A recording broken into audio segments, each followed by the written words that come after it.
சொன்னாத ஆணவ போக்கு. அப்படி யாரும் சொல்ல மாதிரி இல்லை, சொல்லவும் செய்யலை.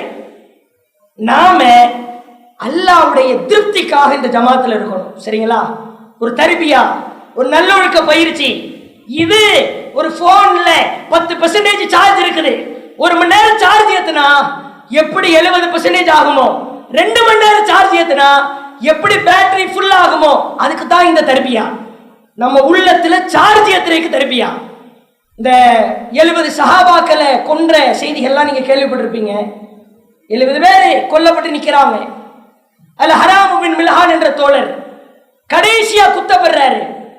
அவருடைய வயிற்று பகுதிக்கும் தொப்புள் பகுதிக்கும் மர்ம உறுப்பிற்கும் நடுவில் அம்பு பாய்கிறது. பின்னால் குத்தப்பட்ட அம்பு முன்னால் வருகிறது, ரத்தம் சொட்டுகிறது. ஃபனலஜஹு பித்தம்மி அலா ராஷிஹி வ வஜ்ஹிஹி, சொட்டிக்கிட்டு இருக்கிற ரத்தத்தை அப்படியே தலையிலையும் மூஞ்சிலையும் தடவிட்டு சொல்றாரு, அல்லாஹு அக்பர், அல்லாஹு அக்பர், அல்லாஹு அக்பர், அல்லாஹ் மிகப்பெரியவன். ஃபுஸ்து வ ரப்பில் காபா, காபாவின் இறைவன் மீது சத்தியமிட்டு சொல்கிறேன், நான் வெற்றி பெற்று விட்டேன். எதிரி செத்திருக்க மாட்டான். எப்படி இருக்கும்? அம்பெடுத்து குத்தி இருக்கிறோம், வெற்றி பெற்றுட்டேன்றான். அவ்வளவுதான், அவன் மூஞ்சி அப்படியே மாறுது. உடனே துவா செய்கிறார், யா அல்லாஹ், அல்லாஹும்மே அக்பிர் அண்ணா இஹ்வானனா, யா அல்லாஹ் நாங்கள் கொல்லப்பட்ட இந்த செய்தியை எங்கள் சகோதரர்கள் ரசூலுல்லாஹ் அங்கெல்லாம் இருக்கிறாங்க, அவங்களுக்கு தெரிவிச்சிரியா அல்லாஹ். ரவீத அண்ணா, யா அல்லாஹ் நீ எங்களை புரிந்து கொண்டா என்று எங்களுக்கு தெரியும். ஒரு ரவீனான்க, யா அல்லாஹ் நாங்கள் உங்களை புரிந்து கொண்டோம், அதுக்காக தான் வாழ்றோம். நான் குர்ஆன் மனனம் பண்ணேன், என் வாழ்க்கை இந்த ஏகத்துவத்தில் மரணிக்கிறது. யா அல்லாஹ் உன்னை நான் புரிந்து கொண்டேன். அது அப்படியே உண்மைப்படுத்துற வார்த்தையில ரசூலுல்லாஹ் சொல்றாங்க, அருளாகும் அவர்களை அல்லாஹ் பொருந்தி கொண்டான். நம்ம வாழ்க்கை அப்படி இருக்கணும். அந்த 70 பேர்ல ஒரு ஆளு தான் ஆமிர் பின் ஃபுஹைரான்றவர். துஃபைல்ன்ற எதிரி இந்த ஆமிர் பின் ஃபுஹைராவை கொன்னுட்டான்.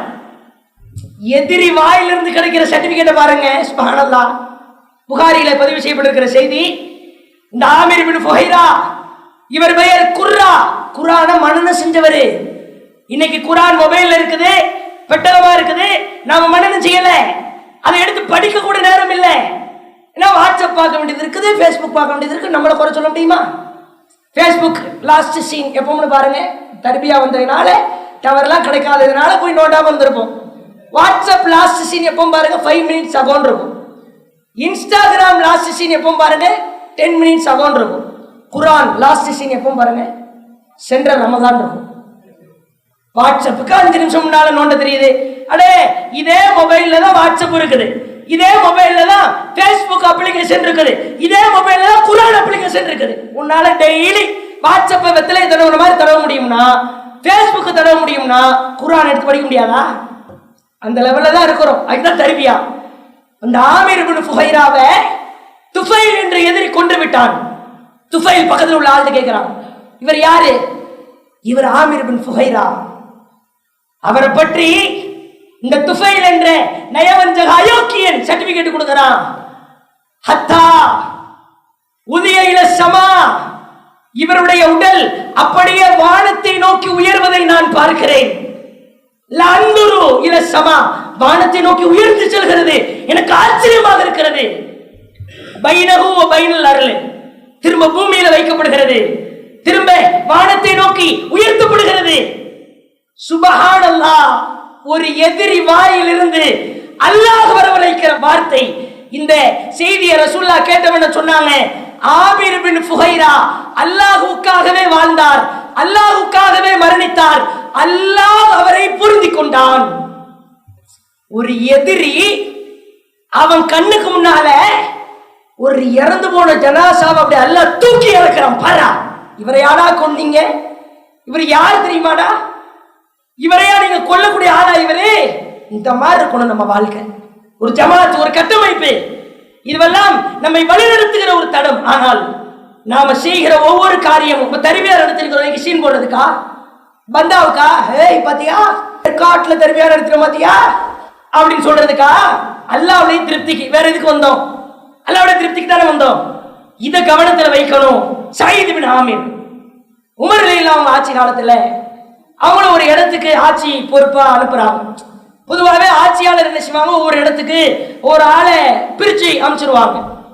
அப்ப இந்த சயீத் இப்னு ஆமீர் அவர் மேல உமர் ஆட்சியாளரிடத்துல பல கம்ப்ளைண்ட் வருது அந்த ஏரியா மக்கள்கிட்ட இருந்து. சரியில்லை ஆளு, என்ன இவரு பொறுப்பு கொடுத்தீங்க, சரியில்லை, அப்படி செய்ய மாட்டேங்கிறாரு, இப்படி செய்ய மாட்டேங்கிறாரு.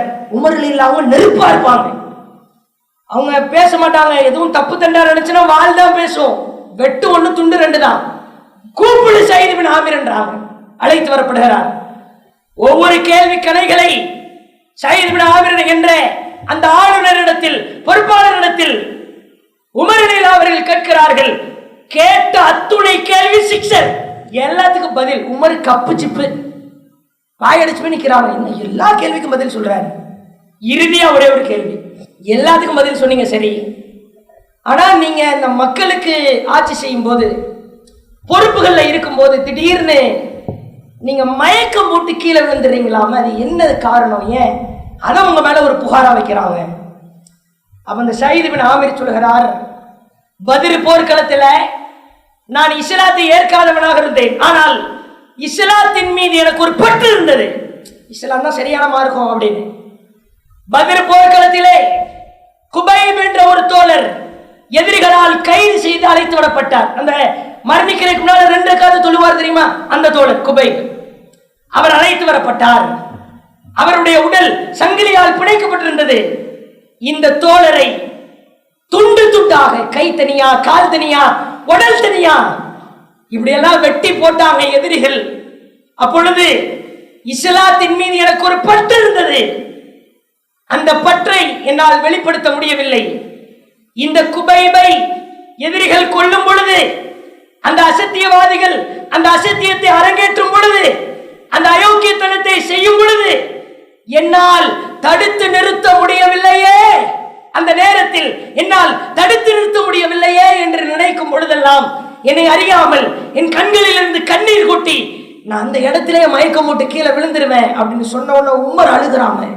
சுப்ஹானல்லாஹ். கொஞ்சம் சிந்திச்சு பாருங்க, அவர் இஸ்லாத்துல இல்லை, எதிரியா இருக்கிறார். இஸ்லாத்து மேல கொஞ்சம் ஆர்வம். ஒரு அசத்தியம் நடக்குது, என்னால தடுக்க முடியலையே. ஒரு அசத்திய வாதிகள் ஒரு ஈமான்தாரிய கொள்றாங்களே, தடுத்து நிறுத்த முடியல, வெறி. அதை நினைச்சு நினைச்சு அழுதுகிட்டே இருக்கிறாங்க. இந்த ஒரு வெறி நம்ம உள்ளத்துல இருந்தா உள்ளம் பலப்படும். நம்ம பகுதியில யாராவது தர்காவுக்கு போறாங்களா, தாயத்து கட்டுறாங்களா, வரதட்சணை வாங்குறாங்களா, ஐயோ என்னால் தடுத்து நிறுத்த முடியவில்லை அழுது பாருங்க, உங்க உள்ள ஆட்டோமேட்டிக்கா பலப்படும். அதான் ஒரு நிர்வாகி பண்பு, ஒரு தாய் பண்பு, ஒரு ஏகத்துவத்தை ஏற்றுக்கொண்ட ஒரு பொறுப்பாளரின் பண்பு. இத்துணை காரியத்தையும் நம்ம வாழ்க்கையில செயல்படுத்தினா அல்லாஹ்வின் அருளால் நம்முடைய உள்ளம் ஒரு உறுதியான உள்ளமாக, பலப்படுத்தப்பட்ட உள்ளமாக மாறும். திக்ர் செய்யணும், தொழுகையில நிறையா இருக்கணும், நாம் வாழுகிற கொள்கை அல்லாஹ்வின் திருப்திக்காக இருக்கணும். எதிரிகள் அசத்தியவாதிகள் அசத்தியத்தை சொல்லும் பொழுது அதை தடுத்து நிறுத்தணும்.